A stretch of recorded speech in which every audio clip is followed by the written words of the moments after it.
고린도 후서 12장 말씀입니다. 고린도 후서 12장 7절로 10절까지 신약 성경 299페이지 되겠습니다. 고린도 후서 12장 7절로 10절까지 우리 다 한 목소리로 합독하시겠습니다.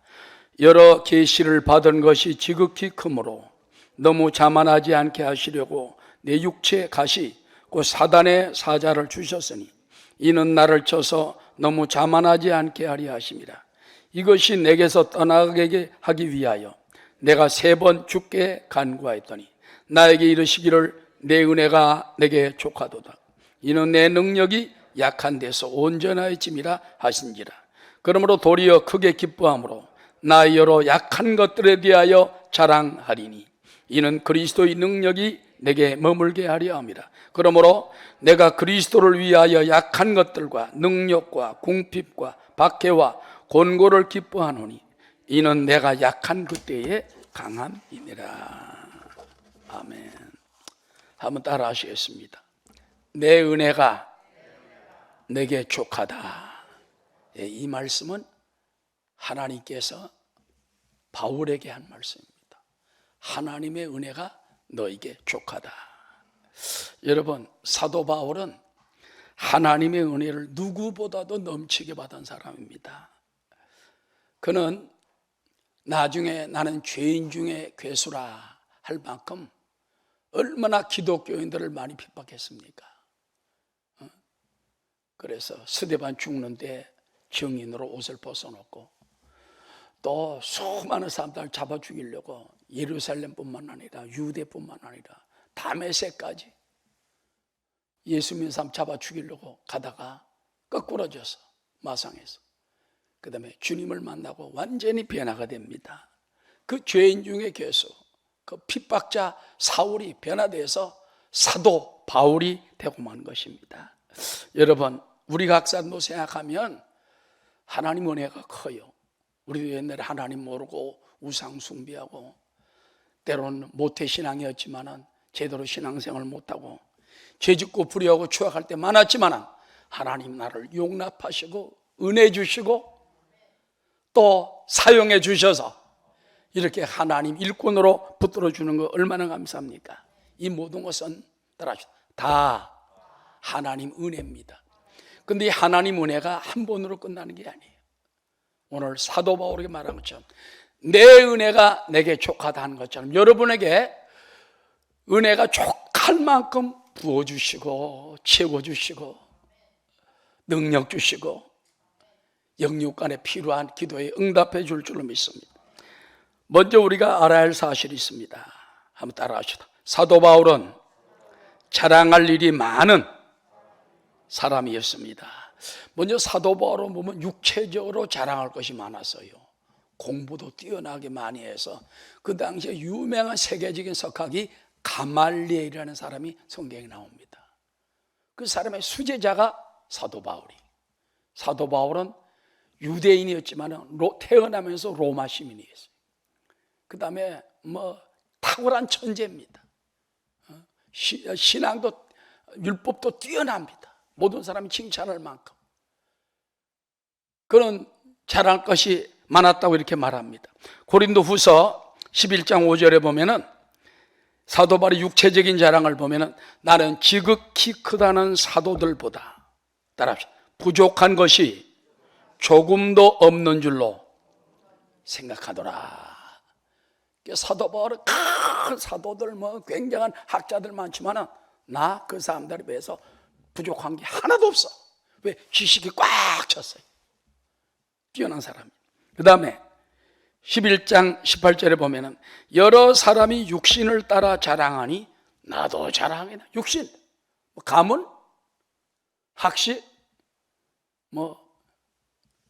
작품 얼마나 더 자랑할 수 있다. 그와 같이 말합니다. 그 다음에 11장 22절에 보면 그들이 히브리인이냐 나도 그러하며 그들이 이스라엘 사람이냐 나도 그러하며 그들이 아브라함의 후손이냐 나도 그러하며 그들이 그리스도의 일꾼이냐 정신없는 말을 하거니와 나는 더욱 그러하도다. 나중에 여러분 사도 바울이 예수 믿고 난 다음에요, 웬만한 제자들은, 예수님 제자들은 저리 가라고서는 어마어마하게 수고를 합니다.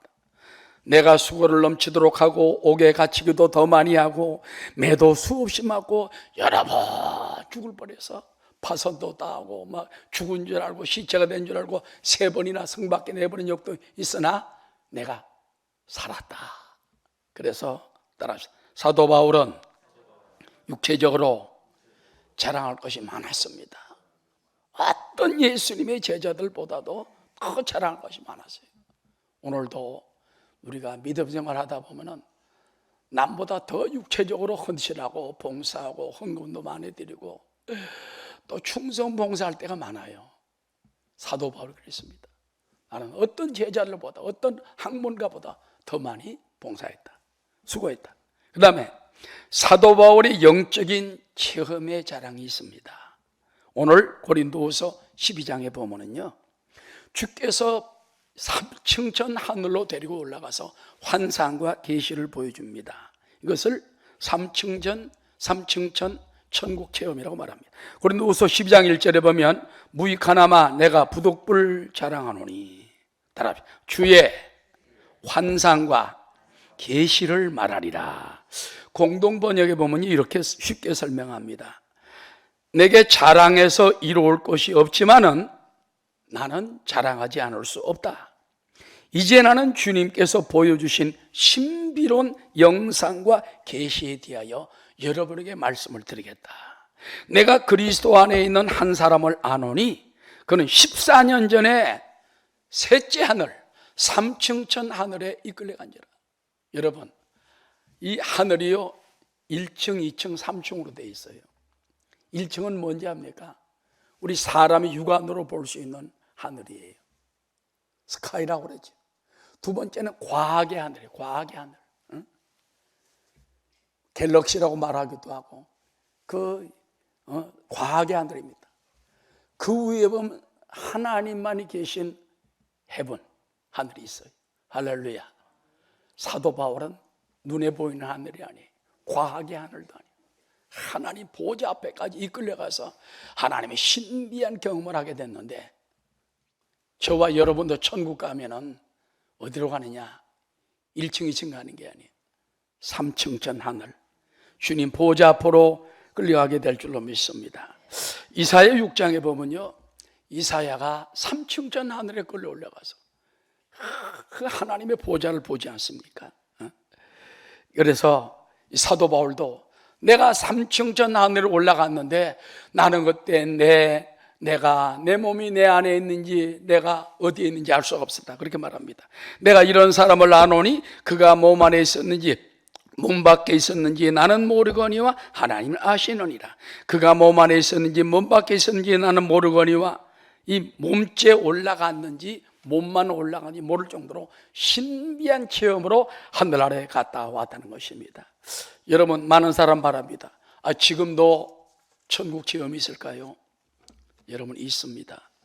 유명한 썬다싱, 이 사람은 인도 사람 아닙니까? 그분의 천국 체험, 입신 체험을 보면은 그는 33살인 1922년에 티베트에서 전도하러 가는 길에 눈이 막혀서 갈 수가 없는 거예요. 이 히말라야 산중 코드갈이라는 높은 지대에 있는 동리에서 눈 녹기를 기다리며 그는 기도하고 있습니다. 그때 영안이 열렸어요. 그러면서 천국을 체험합니다. 기도하던 즉 문득 이상한 세계에 들어가 천사들의 무리 가운데 내가 둘러싸여 있는 것을 깨닫고 나는 죽어서 영원히 하늘에 온 줄 알았다. 그때 이후로 썬다식은요, 한 달에 8번에서 10번씩 천국 체험을 하는 거예요.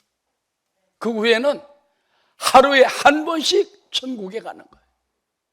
내가 천국에 들어갔다, 천국이 내 안에 있는지, 내가 천국에 있는지.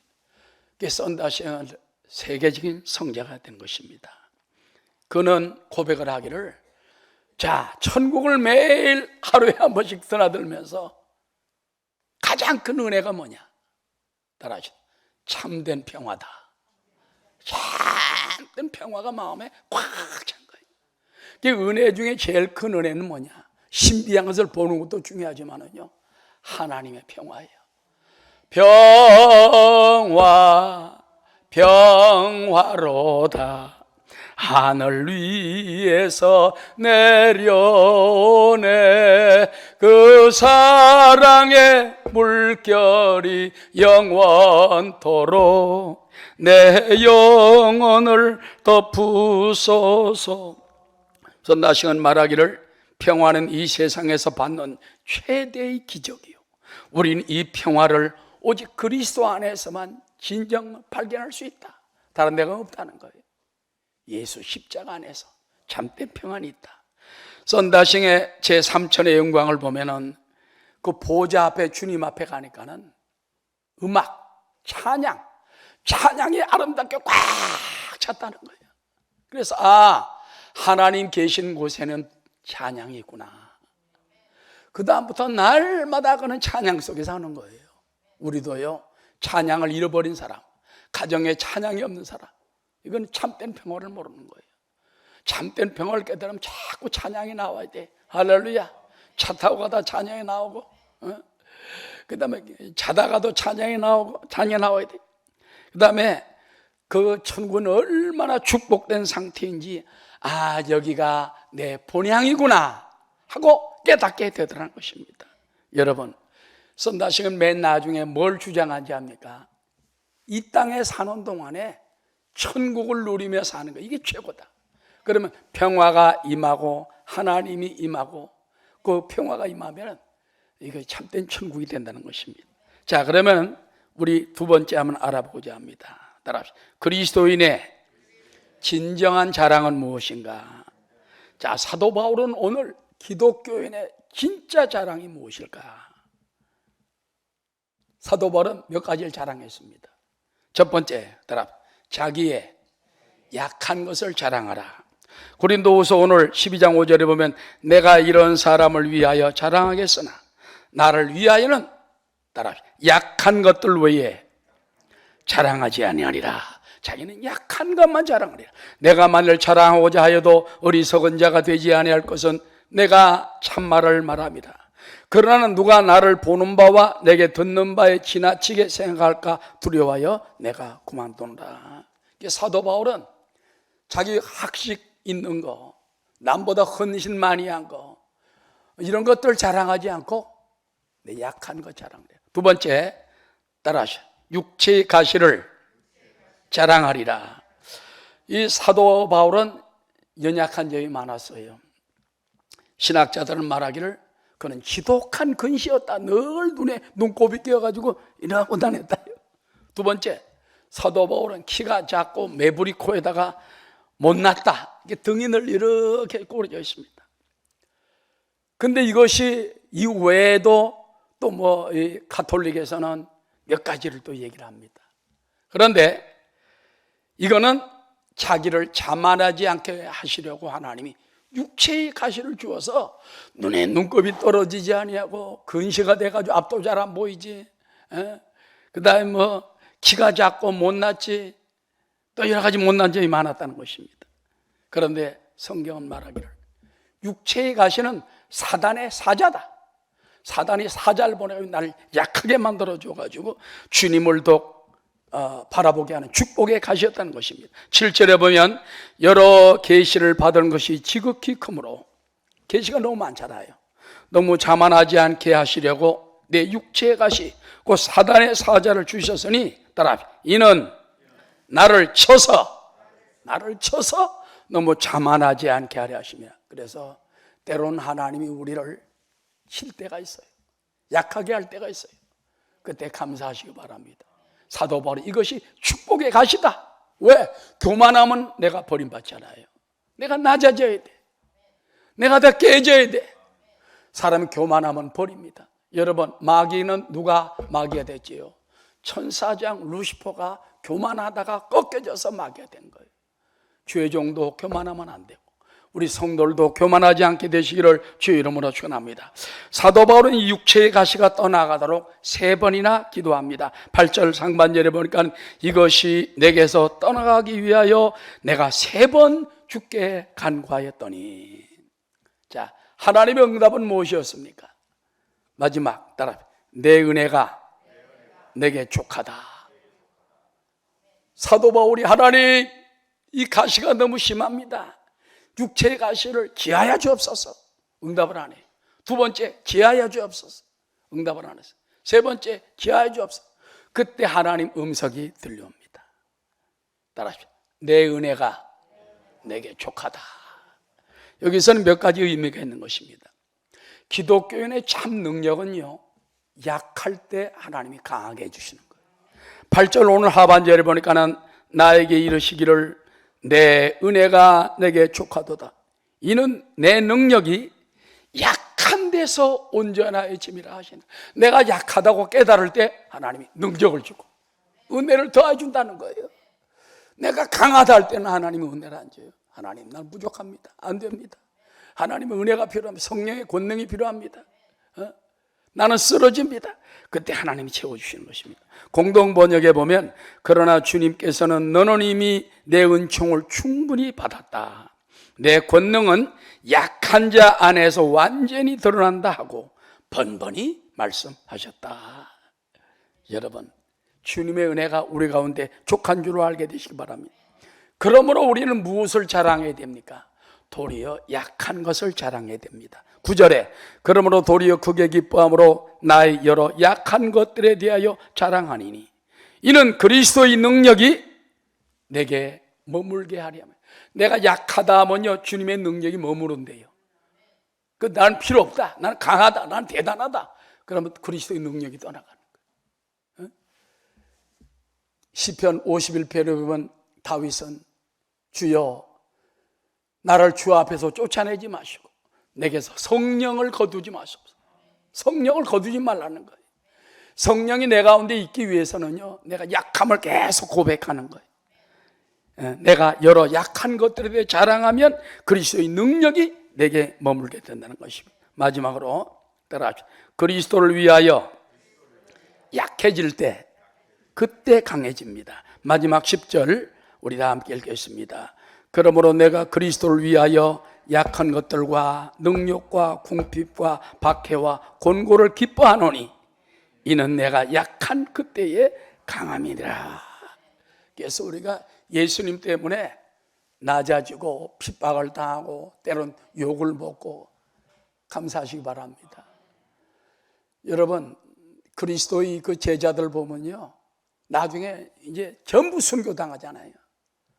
순교 당할 때마다 기뻐하고 감사하고 영광을 돌려요. 저 성지순례 가다 보면은 서문학교회라고 있습니다. 그 순교한 교회지요. 거기 폴리갑이라는 사람이 이렇게 손을 탁 들고 있는데 그 순교한 장면도 옆에 그려놨어요. 근데 놀라운 것은 서문학교회를 누가 지어줬느냐? 광림교회 김선도 목사님 교회에서 약 몇십억을 들여가지고 거기다 잘 지어놨어요. 그 밖에 보면 한글로 써놨습니다. 한글로 써놔가지고 이 교회는 서울에 있는 광림 감리교회에서 돈을 대 지어준 거예요. 너무 감동을 당했어요. 근데 서문학교는 여러분 알다시피 그 핍박받은 고난의 교회입니다. 그러나 주님을 위해 고난당하는 사람 기쁨으로 당하는 거예요. 그래서 폴리갑이 고난당할 때 뭔가 핍박 막 그러잖아요. 그런데도 나는 주님을 배반할 수 없다. 주님은 나를 80 몇 년 동안 나를 사랑해 주셔. 내가 어찌 그분을 배반하겠냐. 그래 기쁨으로 순교를 당한 걸 볼 수 있는 것입니다. 자, 결론적으로 말씀을 마치고자 합니다. 여러분, 오늘도 주님은 우리에게 말합니다. 내 은혜가 너에게 족하도록 주겠다. 여러분, 시대가 험하고 악하다고 낙심하지 마세요. 그 은혜는 여러분에게 채워집니다. 어떤 사람은 사업이 어렵다, 직장이 어렵다, 아무도 모른다. 왜 몰라요? 하나님 아십니다. 누가 채워줍니까? 하나님이 채워줍니다. 어려울 때 원망하지 마시고, 어려울 때 불평하지 마시고, 하나님을 욕하지 마시고, 주의 종을 욕하지 마시고, 우리 하나님을 의지하고 하나님의 은혜가 나에게는 충분하다. 그런 믿음을 가지고 나아가 승리하는 여러분 되시기를 주의 이름으로 축원합니다.